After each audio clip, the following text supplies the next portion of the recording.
Yo tout le monde, j'espère que vous allez bien. Aujourd'hui, on va parler des joueurs trop forts en ce début de saison dans les 5 grands championnats.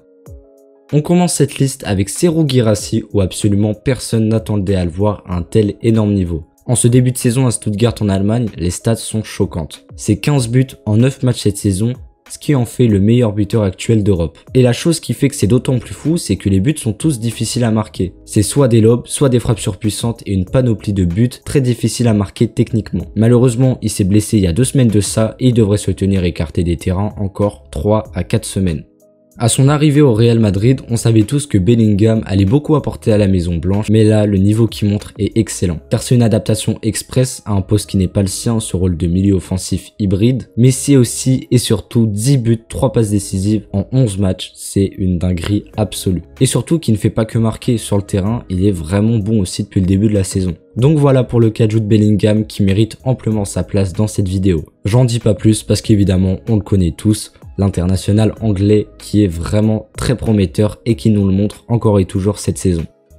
À l'arrivée de Manuel Ugarte au PSG cet été, les supporters parisiens, y compris moi, sont partagés sur ce transfert et pensent qu'il ne vaut pas ces 60 millions d'euros investis. Sauf que presque 3 mois après, Ugarte a conquis le cœur des Parisiens par son niveau exceptionnel. Et oui, c'est très sûrement le meilleur Parisien de ce début de saison tellement il est régulier et apporte beaucoup au PSG. Je ne prends pas en compte évidemment le match face à Newcastle où c'est tout le monde qui était passé à côté parisien. Et clairement, si l'Uruguayen par excellence, il a la rage de vaincre, la grosse agressivité, il donne tout pour son club et ses supporters. Donc voilà pour ce très bon joueur, notre Manuel Ugarte qui aura choqué tous les fans de foot et qui se hisse parmi les meilleurs milieux du monde en ce début de saison. Prochain joueur, c'est notre Français Jules Koundé, qui commence très bien sa saison, enfin replacé en défense centrale à son poste d'origine, il montre son vrai niveau qui est excellent. Déjà que défensivement c'est très fort, on le sait, par exemple il y a ses stats qui n'a pas été passé cette saison toute compétition confondue. Il montre également une qualité de pied vraiment pas mal qui fait beaucoup de bien au Barça sur certaines phases de jeu. Donc pour Koundé, on espère que ça continuera et qu'il montrera son meilleur niveau pour l'Euro qui arrive tout droit cet été. Pour l'anecdote, au début de la saison, je m'avais noté de faire une vidéo sur le prime de Leroy Sané. Aujourd'hui, me disant qu'il allait pas revenir à son prime. Mais aujourd'hui, il me fait taire. Parce que Leroy Sané, depuis le début de la saison, c'est clairement dans le top des meilleurs ailiers au monde. Il montre ses qualités techniques, qualités dribble et percussion exceptionnelles. En plus, à l'inverse des années passées, il est régulier de match en match et régulier dans un même match. Et au niveau des stats, c'est aussi excellent car avec le Bayern, c'est 12 matchs, 7 buts, plutôt vraiment bien pour un ailier. Donc va-t-on revoir Sané Prime? En tout cas, c'est très bien parti.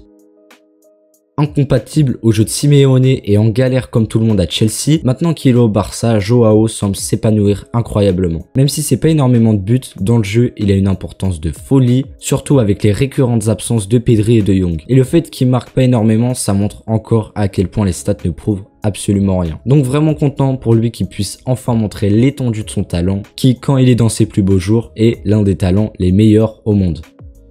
Avec Lautaro Martinez, je dirais que c'est le seul où son incroyable début de saison me choque pas, car c'est la continuité de la saison dernière, où il emmène l'Inter en finale, et la continuité de sa progression. Pour l'instant, c'est 11 buts en 9 matchs pour le champion du monde argentin, qui enchaîne les buts. Après, pas plus de choses à dire, si ce n'est que c'est le nouveau capitaine de l'Inter Milan, et il en prend l'entière responsabilité, car c'est un très bon leader.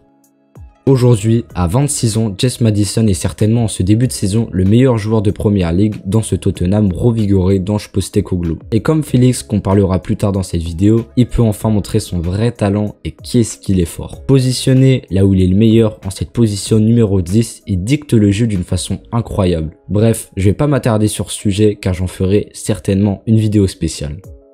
Et on finit avec le champion du monde lui aussi, argentin, Julián Álvarez qui depuis la Coupe du Monde est sur une trajectoire folle dans le Manchester City de Pep Guardiola. Après une superbe saison en concurrence avec Haaland, cette saison il revient encore plus fort et se place actuellement au milieu offensif en l'absence de Kevin De Bruyne. Et il est plus fort que jamais, car en plus d'être excellent dans le jeu sur le terrain, cette saison en 14 matchs, c'est 7 buts et 5 passes décisives. Donc Julián Álvarez, quel crack absolu, un vrai génie qui peut jouer partout et qui est tellement beau à voir jouer.